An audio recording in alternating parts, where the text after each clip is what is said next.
Welcome to the Cora's Quilts YouTube channel. I'm Shelley Cavanna. I'm a quilt pattern author and a fabric designer, and it's my mission to help you make stunning quilts simply.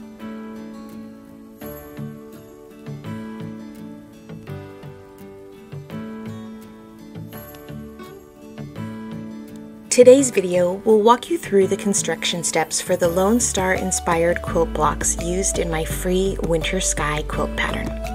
You can find a link in the description box below to download a copy of the pattern to sew along with me.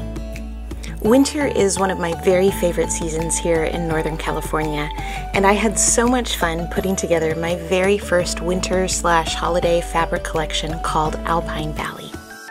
I've put together so many wintry quilt patterns over the years that it was hard to just choose a few to make with these fun and festive wintry prints.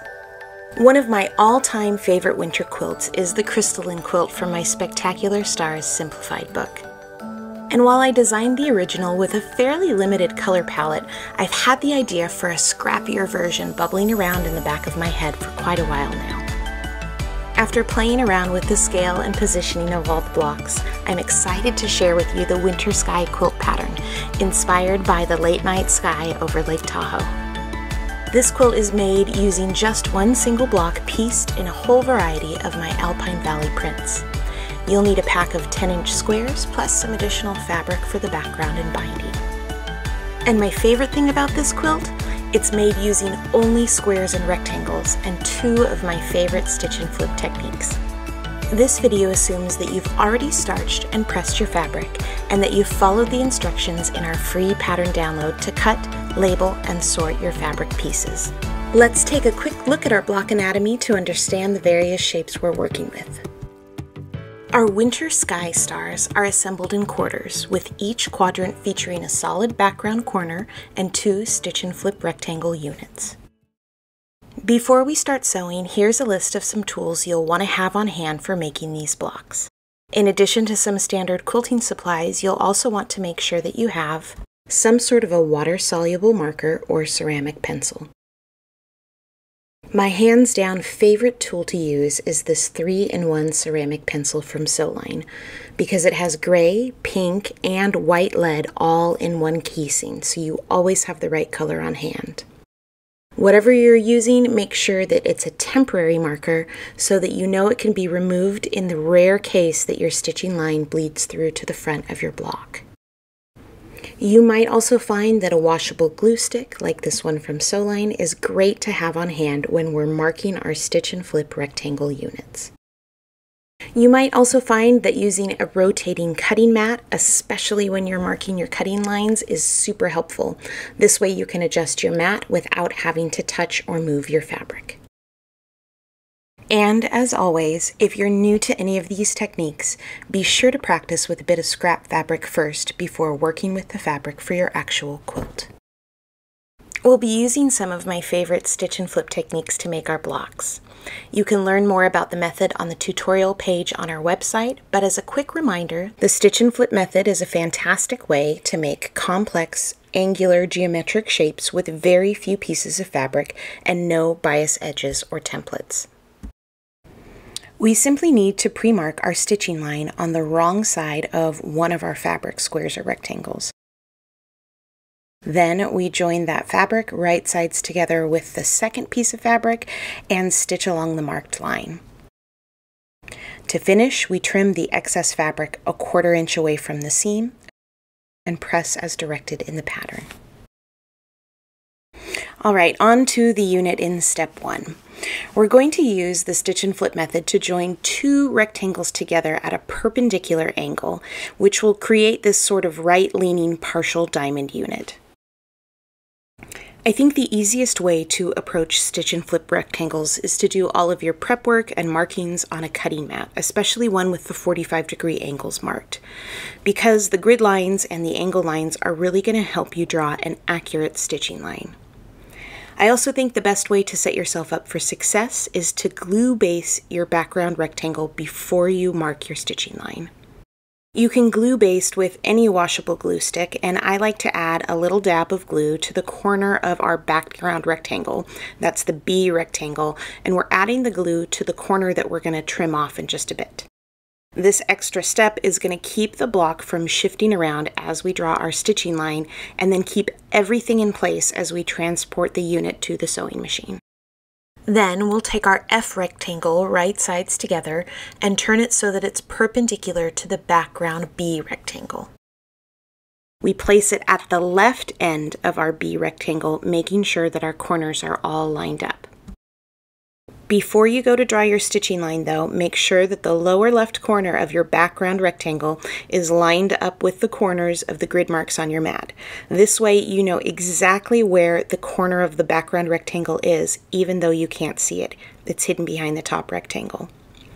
If your mat has 45-degree marks on it, then it's even more helpful to have that lower left corner lined up along the 45-degree mark as well. This way you can easily see the entire path of your stitching line before you mark it. When you're ready to start marking your lines, keep in mind that the #1 mistake people make at this step is lining their rulers up with the corners of their blocks instead of their pencil tips. If you line up the ruler with your corners, then your seam is going to be offset by the width of your pencil lead because that line is going to be shifted over slightly. Instead, line up your pencil with the corners for maximum accuracy.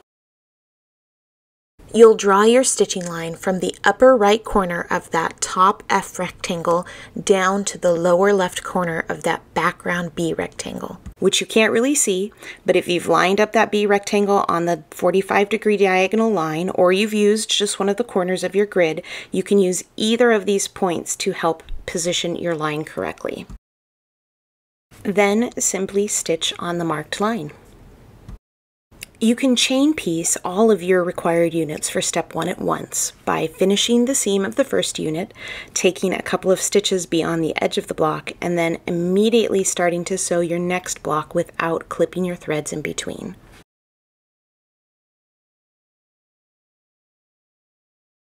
If you chain pieced, then quickly clip apart your chain and you're ready to trim and press to finish your unit. Before you press, you'll need to trim off the excess fabric in the corner down to 1/4 of an inch away from the seam line. If you feel more comfortable trimming with your rotary ruler and blade, you can absolutely do so. But I find that it's much faster just to trim my units by hand with fabric scissors. It's totally okay to just eyeball that 1/4 inch distance because it's going to be buried along the back of our block. In general, I prefer to press my seams directionally. For me, it makes it easier to match my seams if they nest, and I like that it adds a sense of extra stability to my quilt top because I don't have to worry about my seams unraveling in the middle of the quilt because they're pulling apart from one another. Pressing is a matter of personal preference, however, so feel free to press your blocks however it works best for you to do so. If you do like to press your seams directionally, then you'll see my pressing suggestions indicated by the arrows in your assembly diagram. For this unit in step 1, you'll want to carefully press the seam away from the background fabric towards the print fabric. This way, when we go to join this block with its neighbors, the seam will nest, making it very easy to match the points. As you press, do your best to keep the top and bottom edges of your block all in one straight line. You want to be adjusting your fabric with your fingertips, not pushing it around with your iron, because this can distort or stretch your blocks. Our step 2 unit is very similar to the unit from step 1. The seams are just left-leaning rather than right-leaning. If, like me, you're working with a directional print for your A rectangles, rather than fussy cut the rectangles so the print is all facing one direction, I like to just make sure that the print is oriented in the same way for each of the blocks. The result is that the print will spiral around the center of the block, adding a fun dimension of design. Just like our blocks from step 1, we'll use our glue stick to add a dab of glue to the right end of an F rectangle before placing the A rectangle right sides together at the right end of the background rectangle. This time our line is going to go from the upper left to the lower right, so be sure to use the grid marks and diagonal lines on your mat to help you mark your line accurately. Then carefully stitch along your marked line and trim the excess fabric a 1/4 inch away from your seam. Carefully press your seams towards the background rectangle, doing your best to keep the top and bottom edges parallel or in a straight line as you press. If your unit does end up with a slight bow or smiley face to it, don't worry about it too much. We'll be able to ease it into place when we attach this unit to its neighbor. If you notice that your blocks aren't lying completely flat after pressing, there are a few things you can try. First, I prefer to press on a felted wool pressing mat. The mat absorbs the heat from the iron, so you're essentially pressing your blocks from the front and the back sides at the same time. I do recommend pressing with a dry iron, but if you're noticing that your unit still isn't laying flat, you can gently mist your block with the tiniest bit of water or a non-starch-based pressing spray like Flatter. And sometimes adding that tiny bit of moisture and repressing is all you need to make your block cooperate. Finally, to get my blocks to lay as flat as humanly possible, I let them cool directly on the wool mat, weighed down with a heavy object like this tailor's clapper. Step 3 has us adding a stitch and flip corner to the unit we just made. Mark your stitching lines on the wrong sides of your C-squares, being careful to line up your pencil, not your ruler, with your corners. Then pin or glue base your square to the right end of the unit from step 2, making sure that your stitching line is angled from the top left to the lower right corners. To double check yourself, you can make sure that the stitching line is leaning in the same direction as your previous seam. Then stitch, trim, and press. When you've finished piecing the left and right leaning units from steps 1 through 3, you're ready to assemble your quadrants. First, attach the unit from step 1 to the right side of an F-square and press. Then attach the unit from step 3 to the bottom. You do have one seam intersection to match up here, but a really easy way to line up your points and keep them lined up while you're stitching is with some careful pinning. I like to anchor my block by first pinning the far corner where my seam is going to end, just to keep everything square and in place. Then, to line up my points, I'll pass a pin through the seam on the wrong side of the top block, right where my new 1/4 inch seam is going to intersect the existing seam. Then I pass that same pin through the right side of the bottom block, again right where the new 1/4 inch seam is going to intersect the existing seam. And I like to use these extra fine glass head pins from Clover. Not only are they super sharp, but they're also really skinny pins so that I can secure the end of the pin without shifting or misaligning my fabric. If you do find that securing the end of your pin shifts your fabric around, you can also leave the pin sort of dangling. Either way achieves the same end, so do what works best for you. Then you'll stitch right up to the pin before removing the pin and passing your seam right through the point that you marked. You can use a tailor's awl to tuck and adjust your fabric as you sew if needed. I know it's really tempting to just leave the pins in place as you sew, but you definitely want to remove them so you don't accidentally jam your machine or break your needle by hitting a pin. And finally, before you head over for that final press, take a minute while you're still at your sewing machine and check out your seam intersection. If you're not happy with how the points lined up, you don't have to rip out the whole seam. Simply pop open a few stitches on either side of the problem area and repin and sew it again. Finish your quadrant by pressing the seams towards the unit from step 3. Once you finish piecing your quadrants, you're ready to assemble your block. When you join two quadrants together into a pair, there will be two areas that have points to match. But if you've followed the pressing instructions in our illustrations, both of these seams will nest. To get them to line up correctly, place your blocks right sides together with the stitching edges aligned. Then you just sort of slide the two seams towards each other until they butt right up against each other. Secure them with a pin so they don't shift around while you sew. Repeat to line up the second set of nested seams right at the edge of the block.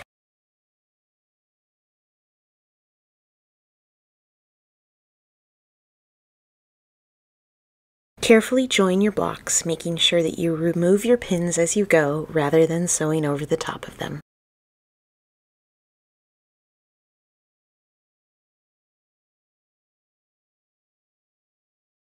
To get our final block to be as flat as possible, we're going to press the seams of our pairs in the same direction so that they'll nest when we join them together. Before we join the pairs together into the finished block, we have the same seam intersections to match up. We also want to make sure that the center of our block comes together in nice, crisp points. While the center seam will nest because of the way we pressed our pairs, it's also a good idea to line up the specific points with a pin for extra precision.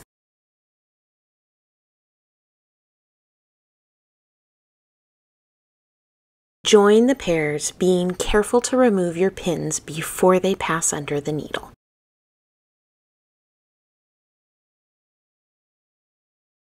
When you're ready to press the finished block, you'll notice that the two sides of the seams are going to naturally want to go in opposite directions. And actually pressing them this way will help our finished block lay extra flat.